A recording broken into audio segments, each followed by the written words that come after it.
Hello friends, welcome to my YouTube channel Nutan academy. My name is Santosh Kumar. तो आपने देखा कि प्रीवियस लेक्चर में मैंने आपको 1D मोशन बताया था, उसके कुछ मोशन के parameter, distance, displacement, reference point क्या होते हैं, फिर उसके कुछ डिस्प्लेसमेंट क्या एक पोजीशन वेक्टर है उसके बारे में आपको बताया था, फिर कैसे resultant vector of addition, triangular vector of addition. तो ये सब चीज़ हम लोग प्रीवियस वीडियो में मैंने ये सब बताया था और मैंने आपको एक क्वेश्चन भी दिया था। ये क्वेश्चन जो है आप लोग सॉल्व कीजिएगा। तो ठीक है, जो ने बनाया वो ठीक है, जो नहीं बनाया वो देखा जाए कैसे बनेगा इसका कुछ आंसर। तो देखिए पूछ रहा था कौन सा ग्राफ इस समय से रॉन्ग है कि नहीं। तो देखिए ये जो ग्राफ है यहाँ पे आप देख रहे होंगे डिस्टेंस और टाइम का ग्राफ है। तो बात है कि देखिएगा इस ग्राफ में टाइम के साथ साथ डिस्टेंस बढ़ रहा है। तो मैंने आपको एक चीज़ बताया था कि डिस्टेंस, देखिए कभी भी डिस्टेंस जो है नेगेटिव वैल्यू नहीं आता है। कभी आप सुने -5 है, -5 किलोमीटर, -5 किलोमीटर या -6 किलोमीटर या -7 kilometre. Distance is always increases with time under any circumstances. किसी स्थिति में हो हमेशा टाइम के साथ आपका डिस्टेंस बढ़ता ही है। तो देखिए इस ग्राफ में डिस्टेंस जो है टाइम के साथ बढ़ रहा है ग्राफ में, पर यहाँ पे आप देख रहे हैं कि देयर सडन ग्रेजुअल चेंज आ रहा है। यहाँ पे आप नोटिस कर रहे होंगे कि डिस्टेंस जो है घट रहा है, जो कि पॉसिबल नहीं है। कितना भी टाइम बढ़ाइएगा तो दूरी कभी भी घटेगी नहीं, वो हमेशा बढ़ती रहती है टाइम के साथ। तो ये ग्राफ आपका क्या हुआ, रॉन्ग है। अब देखिए सेकंड ग्राफ देखिए, ये भी है डिस्टेंस और टाइम का। तो ये देखिए ये भी टाइम के साथ बढ़ रहा है, तो ये भी ठीक है, ग्राफ सही है। तीसरा ग्राफ देखिए, ये देख रहे होंगे डिस्प्लेसमेंट टाइम का है।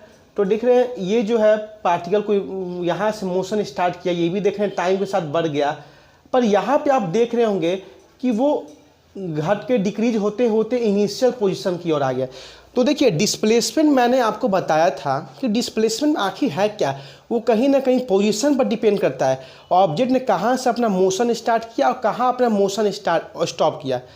तो बात आती है कि क्या डिस्प्लेसमेंट ये केस पॉसिबल है कि कोई ऑब्जेक्ट जो है अपना मोशन को डिक्रीज कर सकता है और यहाँ तक जहाँ से स्टार्ट किया वहाँ तक पहुँच सकता था। बिल्कुल ये पॉसिबल है। मान लीजिए आपने यहाँ से मोशन जो है स्टार्ट किया और स्टार्ट करते करते किसी स्ट्रेट लाइन मोशन में आप पहुँचे, किसी डिस्टेंस ने दूरी तय किए।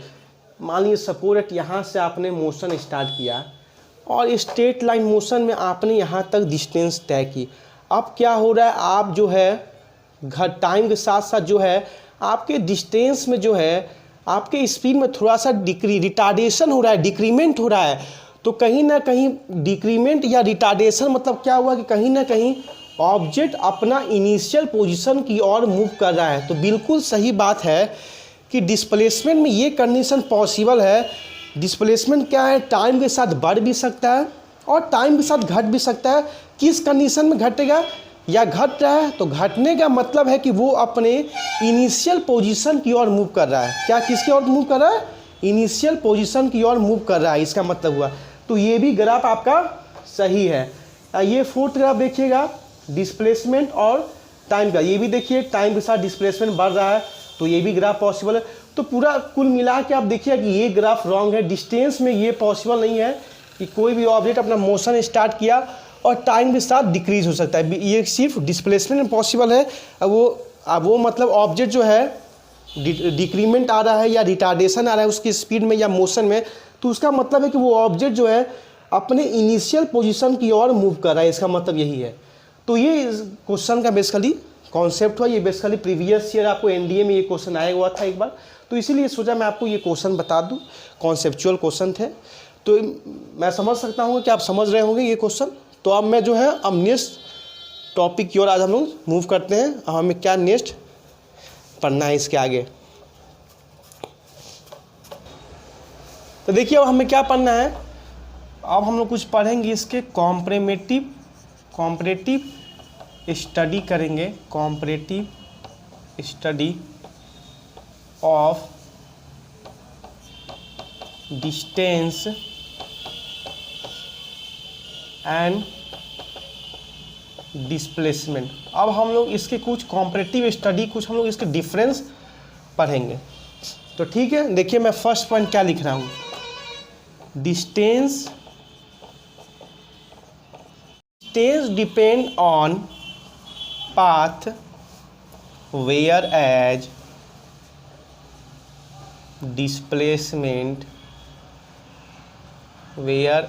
Displacement depend on initial and final position. देखिए क्या लिखा हुआ है कि distance initial and final position. तो देखिए कहने का ये मतलब है कि डिस्टेंस जो है डिपेंड करता है पाथ पर। अब where displacement depend on initial and final position. मैं आपको बताया था, क्योंकि तब तक ये पॉइंट रफ कर लीजिए, थोड़ा छोटा बोर्ड है, रफ कर लीजिए। मैं आपको बता रहा हूँ फिगर से। देखिए मैं आपको 3D में बता रहा हूँ ग्राफ से। देखिए कोई पार्टिकल का जो है पॉइंट P, इसका कोऑर्डिनेट है x1 y1 z1। ये इसका फाइनल पोजीशन है x2 y2 z2। ये इसका इनिशियल पोजीशन है जिसको हम लोग RI ले रहे हैं। इसका ये फाइनल पोजीशन वेक्टर है। ये जो पार्टिकल है पॉइंट P से पॉइंट Q तक अपना जो मोशन किया है, तो बेसिकली इस पाथ से किया है। ये इसका एक स्ट्रेट लाइन है। तो बताना है इसमें ये इसका डेल एस है, ये इसका डेल आर है। बताना है कि डेल एस क्या है और डेल आर क्या है। तो देखिए मैंने आपको बताया था प्रीवियस वीडियो में कि कोई भी पार्टिकल जो है अपना जो मोशन करता है किसी पॉइंट से पॉइंट Q तक, पॉइंट P से लेकर पॉइंट Q तक, तो कहीं ना कहीं उसका रिफरेंस हम लेते हैं O से। तो बेसिकली ओपी जो है इसका इनिशियल पोजीशन वेक्टर है। मैं आपको प्रीवियस वीडियो में सिखाया था। इसका निकालेंगे हम लोग ओपी का position vector x1 i cap plus y1 j cap plus z1 k cap. फिर हम लोग ओक्यू का पोजीशन वेक्टर निकालेंगे x2 i cap plus y2 j cap plus z2 k cap. और मैं आपको प्रीवियस वीडियो में ये भी सिखाया था कि पीक्यू का कैसे हम लोग पोजीशन वेक्टर निकालेंगे और कैसे मतलब इसका रिजल्टेंट निकालेंगे, कैसे ट्रायंगुलर लॉस हम लोग बताए थे, कैसे इसका एरो देना है। तो मैं आपको इस प्रीवियस वीडियो में मैं आपको इसको समझा चुका हूँ। अब मुझे बताना है कि ये पार्टिकल जो है इस पॉइंट P से पॉइंट Q तक गया, ये पाथ से इस पाथ से बेसिकली वो गया। तो बेसिकली कहने का मतलब ये है कि डिस्टेंस डिपेंड ऑन पाथ।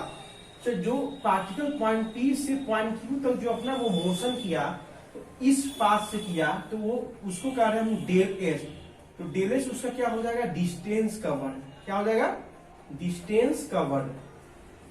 देखिए del R displacement vector is a position vector and it always depend upon the initial and final position from where motion start and where up to motion terminate. So here you can see that the particle started its motion from point P to and reaches point Q. Then we have to calculate its displacement, but displacement is given del r. Then del r displacement कैसे calculate होगा, RF vector minus RI vector. मतलब displacement depend करता है उसके initial और final position पे। तो आपने देखा कि ये जो स्ट्रेट लाइन है वो उसका डिस्प्लेसमेंट है और जो कर्व पार्ट है वो उसका डिस्टेंस है। क्योंकि डिस्टेंस वो नहीं डिपेंड करता है कि कहां से आपने मोशन स्टार्ट किया और कहां से आपने मोशन स्टॉप किया। वो डिपेंड करता है कि आपने बेसिकली किस पाथ से गए, और डिस्प्लेसमेंट डिपेंड करता है कहां से आपने स्टार्ट किया कहां स्टॉप किए। तो हम डिस्प्लेसमेंट कैसे इसका निकालेंगे, final position vector minus initial vector, ये इसका डेल आर हो जाएगा डिस्प्लेसमेंट, और डेल एस क्या हो जाएगा इसका डिस्टेंस का। तो ये पॉइंट आप समझ गए होंगे। अब इसको आप नोट कर लीजिए, मैं इसको रफ कर रहा हूं। अब हम सेकंड पॉइंट की ओर चलते हैं।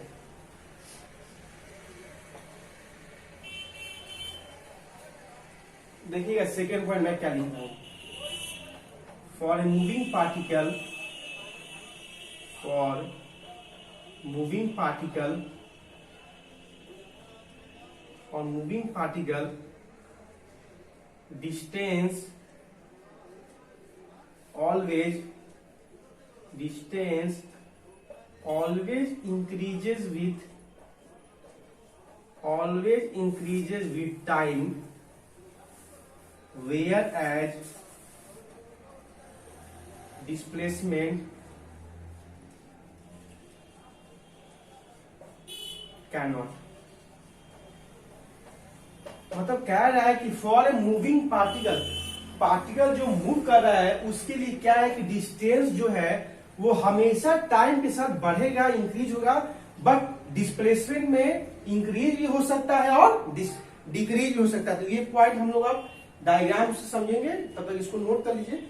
देखिए मैं समझाता हूँ। मान लीजिए सपोर्ट यहाँ से मैंने मोशन स्टार्ट किया, अब मोशन स्टार्ट करके मैंने गया तो यहाँ तक मैंने डिस्टेंस कवर की। अब क्या हुआ कि आप देख रहे होंगे टाइम के साथ मैंने अपना डिस्टेंस को इंक्रीज किया, टाइम बढ़ते गया, डिस्टेंस बढ़ते गया। पर बात है कि जैसे मान लीजिए यहाँ तक आप पहुंचे, अब क्या कर रहा हूं कि मैं प्रीवियस पोजीशन में लौट रहा हूं। तो जैसा आप देखोगे मैं प्रीवियस पोजीशन में लौट रहा हूं, मैं उसके इनिशियल पोजीशन की ओर जा रहा हूं, तो बेसिकली डिस्प्लेसमेंट हमारा घट रहा है। मैंने यहाँ से अपना मोशन स्टार्ट किया और हम लोग ऐसे गए, तो बेसिकली क्या हुआ, डिस्टेंस तो बढ़ रहा है टाइम के साथ, बट यहाँ पे हम पहुंचे तो कुछ हमें याद आ गया। अब हम क्या कर रहे हैं, अपना स्पीड में डिक्रीमेंट ला रहे हैं, रिटार्डेशन ला रहे हैं। तो जैसे ला रहे हैं तो टाइम तो बढ़ रहा है, टाइम के साथ क्या क्या है, अब डिस्प्लेसमेंट हमारा घट रहा है। तो घटने का मतलब क्या हो कि हम जो है अपने इनिशियल पोजीशन की ओर क्या कर रहे हैं, मूव कर रहे हैं। तो यही पॉइंट है कि डिस्प्लेसमेंट जो है टाइम के साथ तो बढ़ भी सकता है और घट भी सकता है। जब मैंने दूरी को तय किया, टाइम के साथ डिस्टेंस जब बढ़ा तो उसमें डिस्प्लेसमेंट ही बढ़ा। और जब हम लोग टाइम के साथ डिस्प्लेसमेंट जब घट रहा है, जब हम इनिशियल पोजीशन की ओर जा रहे हैं, तो हमारा क्या हो रहा है, डिस्प्लेसमेंट घट रहा है बेसिकली, क्योंकि डिस्टेंस जो है वो पाथ पर डिपेंड करता है, वो नहीं डिपेंड करता है आप कहां से मोशन स्टार्ट किए और कहां स्टॉप किए। आपने दूरी तय की किसी पॉइंट पे, टाइम के साथ आपका डिस्टेंस बढ़ा, नो प्रॉब्लम। अब आपने क्या किया कि आपकी स्पीड में कुछ डिक्रीमेंट आ रहा है, रिटार्डेशन आ रहा है, तो कहीं ना कहीं क्या हो रहा है, आपका डिस्प्लेसमेंट में भी टाइम में कमी आ रहा है कि नहीं। तो यही मैं लिखा हूं कि for moving particle distance always increases with time whereas displacement cannot. Displacement कभी भी आपको जो है इंक्रीज नहीं होगा, टाइम के साथ इंक्रीज हो भी सकता है और आपको डिक्रीज भी हो सकता है, दोनों इसका कंडीशन हम लोग लेके चलेंगे। अब देखिए मैं नेक्स्ट पॉइंट जिसको बताऊंगा, तब तक इसको रफ कर रहा हूं मैं, इसको आप नोट कर लीजिएगा।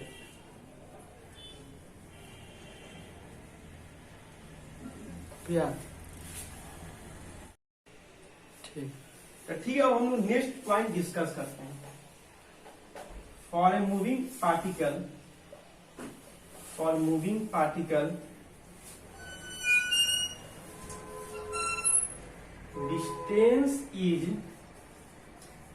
distance is always positive. Distance is always positive, whereas displacement may be positive, negative और जीरो। देखिए इस पॉइंट में क्या बता रहा हूं कि for a moving particle, rest की बात ही नहीं हो रही है, सब जो है मोशन की बात हो रही है। For a moving particle distance is always positive, whereas displacement may be positive, negative और जीरो। सपोज दैट, मान लीजिए मैंने यहां से अपना जो है मोशन स्टार्ट किया, अब मैंने यहां जाके तो देख रहे हैं डिस्टेंस जो है बढ़ रहा है टाइम के साथ। मैंने जितना दूरी तय कर रहा हूं जिस पाथ पर, तो distance is always increases, distance बढ़ रहा है। बट आपने यहां आके स्टॉप किया, फिर आप क्या है अपने मोशन में आपने रिटार्डेशन लाया, फिर आपने जो है घटते आप यहाँ पे स्टॉप हुए। तो इसमें आपने देखा क्या, डिस्प्लेसमेंट आपका डिक्रीज हो रहा है। डिस्प्लेसमेंट डिक्रीज हो रहा है क्यों नहीं, आपने पहले इंक्रीज हुआ टाइम सर, अब क्या हुआ कि आपने अपना स्पीड में कुछ कम रहा है, कम होते होते आप इनिशियल पोजीशन की ओर जा रहे हैं। इनिशियल पोजीशन अभी आप पहुंचे नहीं है, पर आप यहाँ पे आके स्टॉप किए, इनिशियल पोजीशन के कुछ एडजस्टमेंट या उससे कुछ कम दूरी पर आप जाके स्टॉप किए, तो आपको वहां डिस्प्लेसमेंट क्या हो रहा है, डिक्रीज हो रहा है। तो डिस्प्लेसमेंट पॉजिटिव भी हो सकता है, नेगेटिव भी। और ये बात है कि जीरो कब होगा भाई, किस कंडीशन में डिस्प्लेसमेंट जीरो होगा। तो जीरो कहने का मतलब है कि जब भी मोशन होगा स्ट्रेट लाइन में, जब भी हम लोग मोशन करेंगे स्ट्रेट लाइन में, तो वहां पे आप देखिएगा कि डिस्टेंस जो है, डिस्टेंस तो बढ़ेगा ही, डिस्प्लेसमेंट बढ़ेगा। बट सब मैं इसको फिगर से एक्सप्लेन कर रहा हूं। यहां से आपने जो है मोशन जो है स्टार्ट किया और यहां के स्टॉप किए, तो आपका डिस्टेंस भी बढ़ा, डिस्प्लेसमेंट बढ़ा, पर जो है अब पार्टिकल में कमी आने लग गया इसमें। अब क्या हुआ कि जहां से अपने मोशन स्टार्ट किया इनिशियल पोजीशन, जहां आके आपके मोशन को स्टॉप किया, मतलब आपने जहां से मोशन स्टार्ट किया वही आके आपने मोशन को स्टॉप किया, मतलब इनिशियल पोजीशन आपका इक्वल है फाइनल पोजीशन के। तो हम लोग कह सकते हैं कि इस कंडीशन में for motion under straight line displacement जो है 0 है। क्योंकि आप देख रहे हैं जहां से ऑब्जेक्ट ने अपना मोशन स्टार्ट किया और वही पे आके अपना मोशन जो स्टॉप किया, तो इस कंडीशन में इनिशियल पोजीशन और फाइनल पोजीशन दोनों इक्वल है। तो इस कंडीशन में मैं कह सकता हूं कि आपका डिस्प्लेसमेंट क्या है, 0 है। तो हम लोग क्या जाने कि distance always increases with time, इसलिए मैं आपको वो ग्राफ वाला क्वेश्चन दिया था, कॉन्सेप्चुअल क्वेश्चन, कि डिस्टेंस ऑलवेज टाइम के साथ हमेशा बढ़ता है, कभी भी in any condition distance never decreases with time, whereas displacement जो है घट भी सकता है, कभी कदार 0 भी हो सकता है। ये बात आप समझ गए। मोशन आपने स्टार्ट किया तो कहीं जाके आपने स्टॉप किया, और फिर जब आपके मोशन में रिटार्डेशन होने लगता है, आपके मोशन में जब स्पीड में आपकी कमी आने लगती है, तो कमी आने का मतलब क्या हुआ कि आप जो है इनिशियल पोजीशन की ओर जा रहे हैं। तो आप जब इनिशियल पोजीशन की ओर जा रहे हैं तो इस कंडीशन में आपका जो है डिस्प्लेसमेंट घटता है, और कभी कदार कभी सिचुएशन में कभी कदार आप जो है कभी कदार आप इनिशियल पोजीशन पे जाके रुक जाते हैं। तो जब रुक गए तो इस कंडीशन में आपका डिस्प्लेसमेंट क्या हो गया, 0। अब जो है इस पॉइंट को नोट कर लीजिएगा। अब हम नेक्स्ट पॉइंट की ओर मूव करेंगे, इसको नोट कर लीजिएगा, मैं इसको रफ करूंगा। मैं इसको रफ कर रहा हूं। अब हम लोग नेक्स्ट पॉइंट की ओर चलेंगे।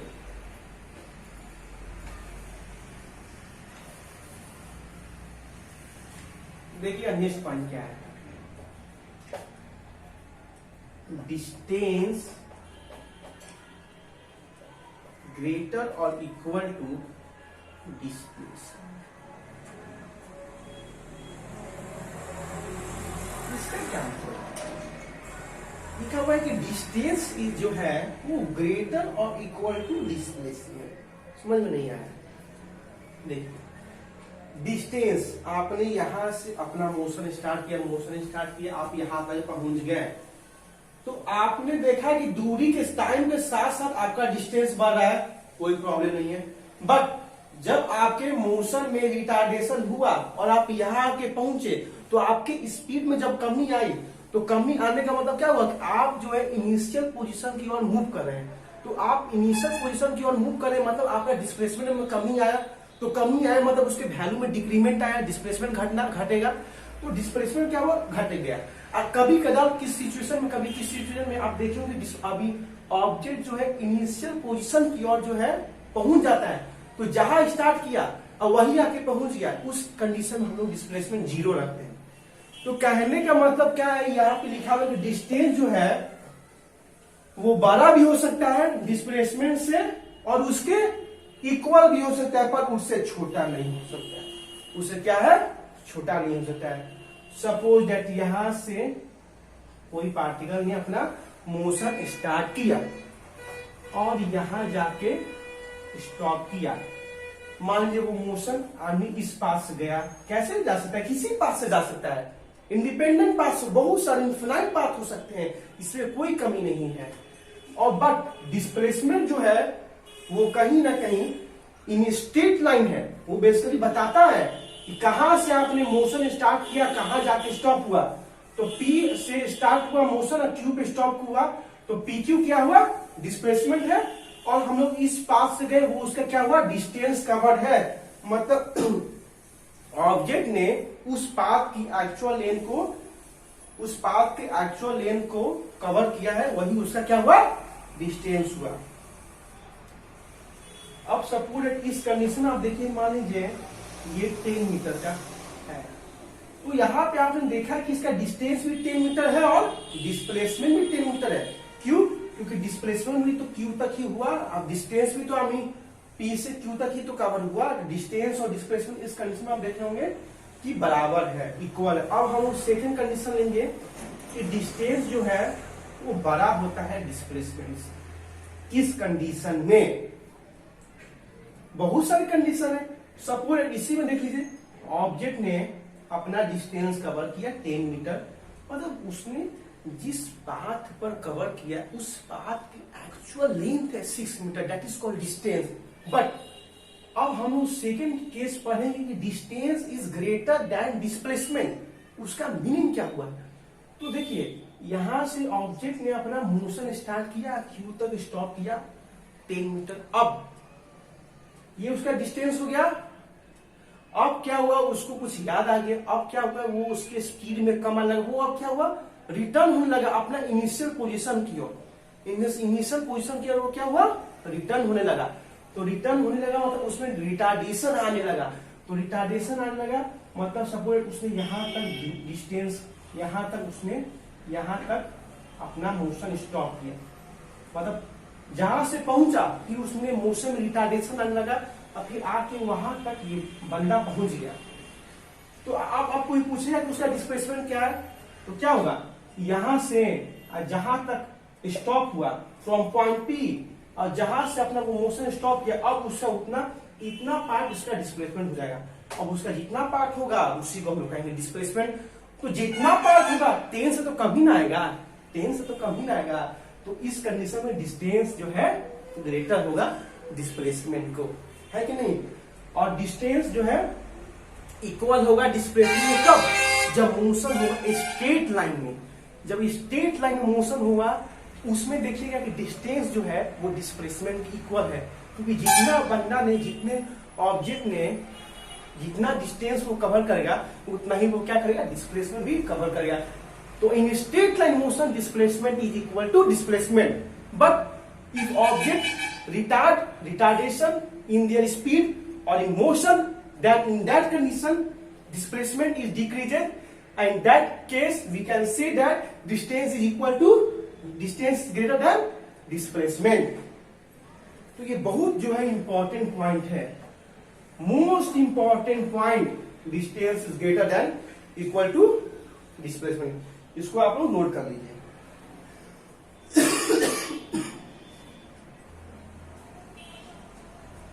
बेसिकली ये प्रीवियस ईयर एनडीए में इससे क्वेश्चन आया था कि जो न्यूमेरिकल रेशियो होगा डिस्टेंस न्यूमेरिकल रेशियो, अब देखिए इसी को हम लोग डिवाइड रेशियो में ले लेंगे तो क्या होगा, इसको जब इधर ले आएंगे तो क्या हो जाएगा, 1 हो जाएगा।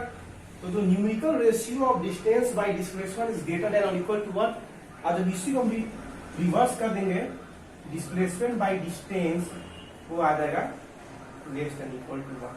Most important for NDA exam. इससे कोई एनडीए में प्रीवियस ईयर क्वेश्चन आया था कि the numerical ratio of distance by displacement is greater then 1, less than 1, greater और इक्वल टू 1 और लेस और इक्वल टू 1। ये आप देखिएगा प्रीवियस ईयर क्वेश्चन, ये प्रीवियस ईयर एनडीए में ये क्वेश्चन आया था। क्योंकि हम लोग का जो भी फोकस है वो सब डिफेंस ओरिएंटेशन होगा, फुल कॉन्सेप्ट पढ़ेंगे, थ्योरी पे वर्क करेंगे, फॉर्मूला पे वर्क करेंगे, न्यूमेरिकल पढ़ेंगे। हम लोग क्योंकि फिजिक्स को फील करना है ना, कॉन्सेप्ट के साथ पूरा हमें एक एक चीज पढ़ना है, कोई चीज को रटना नहीं है ना याद करना है, जो है हमें कॉन्सेप्ट के साथ पढ़ना है। अब हम नेक्स्ट पॉइंट पे हम लोग इसके बात करेंगे, तो ठीक है आप नोट कर देंगे, मैं इसे रफ करता हूं।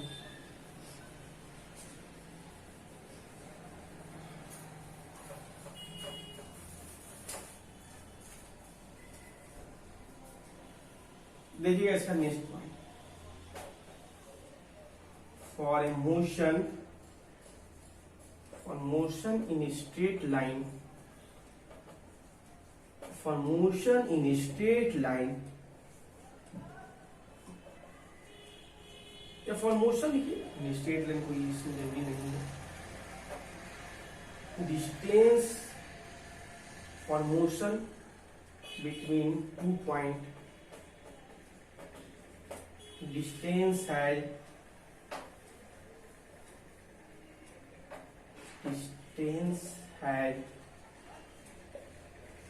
infinite value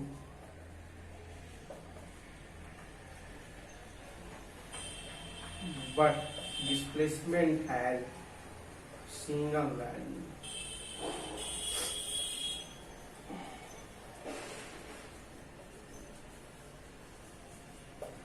क्या बोल रहा है कि फॉर मोशन बिटवीन 2 पॉइंट, कोई भी जो ऑब्जेक्ट है जो ऑब्जेक्ट मोशन करेगा तो किसी पॉइंट से जब वो स्टार्ट होगा तो कहीं ना कहीं किसी पॉइंट पर वो स्टॉप होगा ही होगा।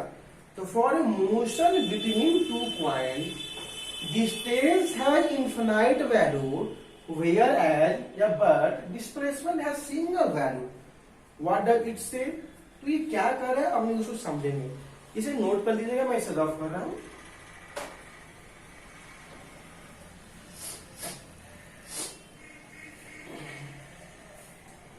देखिए कोई पार्टिकल जो है यहां से अपना मोशन स्टार्ट किया और यहां आके स्टॉप किया। अब वो डिस्टेंस है तो वो किसी पाथ से वो जाता है। हमारा सब पूरा इस पाथ से गया, इस पाथ से गया, इस पाथ से गया, इस पाथ से गया, इस पाथ। मतलब कोई भी जो ऑब्जेक्ट है वो जब मोशन कर रहा है तो वो उससे जो डिस्टेंस जो उसको कवर करना है तो उसके लिए बहुत सारे पाथ है। वो किसी पाथ पे वो कवर कर सकता है, उसके लिए कोई रिस्ट्रिक्शन नहीं है कि वो इसी पाथ से जाए, वो इस पाथ से जाए, वो इस पाथ से जाए। हाँ, जिस पाथ पे जाएगा उस पाथ का एक्चुअल लेंथ ही डिस्टेंस होगा। जिस पाथ पर वो जाएगा उस पाथ का एक्चुअल लेंथ ही क्या उसकी डिस्टेंस होगी। बट वो किसी पाथ से जाए तो कहीं ना कहीं अपना वो मोशन तो स्टॉप करेगा। बस जहां स्टॉप किया और जहां से वो स्टार्ट किया उसके पॉइंट को मिला देंगे, ज्वाइन कर देंगे और वही उसका डिस्प्लेसमेंट होगा। तो आप देख रहे होंगे displacement has a single value where as distance has many value for covering the distance between any two position. तो यही हमारा जो है कॉन्सेप्ट है कि किसी पार्टिकल को मोशन करना है, दो पॉइंट तक पहुंचना है तो बहुत सारे पाथ है जाने के लिए। बट डिस्प्लेसमेंट जो है एक ही उसका हो सकता है, एक ही उसका पाथ हो सकता है डिस्प्लेसमेंट के लिए। तो डिस्प्लेसमेंट जो है वो इनिशियल पोजीशन पर डिपेंड करता है और फाइनल पोजीशन पे। जहां स्टार्ट किया जहां स्टॉप किया मिला दीजिए, बस उसका डिस्प्लेसमेंट आ जाएगा। तो ये सब इसके कॉम्परेटिव स्टडी हो गए। और बाकी हम लोग उस छोटे मोटे पॉइंट जाते ही हैं कि डिस्टेंस जो है एक स्केलर क्वांटिटी है, उसमें किसी मैग्नीट्यूड होते हैं, डिस्प्लेसमेंट मैग्नीट्यूड और डायरेक्शन दोनों होते हैं। ये सब कुछ कुछ जो है उसके हैं। और ये भी जानते हैं कि distance have the same unit and dimension, displacement भी सेम यूनिट और डायमेंशन है। क्योंकि डिस्टेंस और डिस्प्लेसमेंट दोनों का काम क्या है? डिस्टेंस ही तो नापता है, मेजर वो मेजर क्या करता है? डिस्टेंस। बट ये पाथ पर डिपेंड है और वो बेसिकली पोजीशन पर डिपेंड करता है। तो ये सब इसके कॉम्परेटिव स्टडी है। तो मैंने आपको जो प्रीवियस लेक्चर जो इस लेक्चर का डिस्टेंस और डिस्प्लेसमेंट का जो मैंने आपको पढ़ाया उससे आप एक क्वेश्चन आपका नहीं बचेगा एग्जाम में। हर लेवल का मैंने आपको डिस्टेंस और डिस्प्लेसमेंट सिर्फ दो टॉपिक का मैंने आपको इतना सारा एक्सप्लेनेशन दिया, क्योंकि बहुत जरूरी था। Concept is a power. Concept जब तक ठीक नहीं हुआ तब तक कुछ नहीं कहा जा सकता है। ये सब हो गए तो ठीक है। तब आज के क्लास के लिए बस इतना ही। अब हम लोग नेक्स्ट क्लास से मोशन के नेक्स्ट पैरामीटर हम लोग पढ़ेंगे speed and velocity, average speed, instantaneous speed और इंस्टैंटेनियस वेलोसिटी। डिस्टेंस और डिस्प्लेसमेंट इतना इनफ है। आपके कोई लेवल के एग्जाम हो, air force, navy and air coast guard, इससे हर लेवल क्वेश्चन आपसे सॉल्व हो जाएंगे। हम लोग इससे क्वेश्चन की प्रैक्टिस बहुत सारे करेंगे जब एक बार जब चैप्टर हो जाए। क्योंकि अब मैं स्टार्ट किया हूँ, बिगिनिंग है, बस सपोर्ट आप लोग करते रहिए, लाइक शेयर बस। और उसके बाद सब हम लोग धीरे धीरे सब होने लगेगा। तो एक क्वेश्चन मैं दे रहा हूँ, उसको बनाइएगा, कमेंट सेक्शन में उसका आंसर दीजिएगा, लिखिए।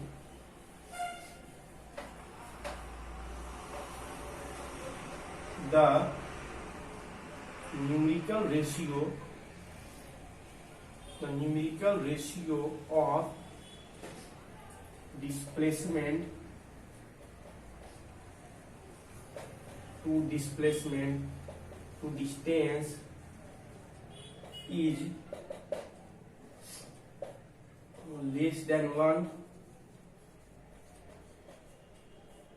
Second option, greater than 1. Third option, less than or equal to 1. Fourth option, greater or equal to 1. तो ये आपका क्वेश्चन है, इसको कमेंट सेक्शन में इसका आंसर दीजिएगा। और जो मैं पढ़ा रहा हूँ उसको बढ़िया से पढ़ना है और अपने जो जो दोस्त हैं उनमें शेयर करते रहिएगा कि बाकी लड़के लोग भी इसका फायदा उठा सके। और जो भी प्रॉब्लम हो कमेंट सेक्शन में अपना क्यूरी रखिएगा, मैं उसे बिल्कुल सॉल्व करूंगा। और जो भी प्रॉब्लम हो मेरा कॉन्टैक्ट नंबर है, उस पर आप कॉल कीजिएगा, मैं उसको आपको समझा दूंगा। जो भी प्रॉब्लम हो कोई दिक्कत नहीं होगी, ठीक है। तो ठीक है, इसको बना दीजिएगा, कमेंट सेक्शन में इसका आंसर दीजिएगा। और नेक्स्ट वीडियो मिलेंगे, तब तक पढ़ते रहिए, खेलते रहिए, स्वस्थ रहिए। जय हिंद, थैंक यू।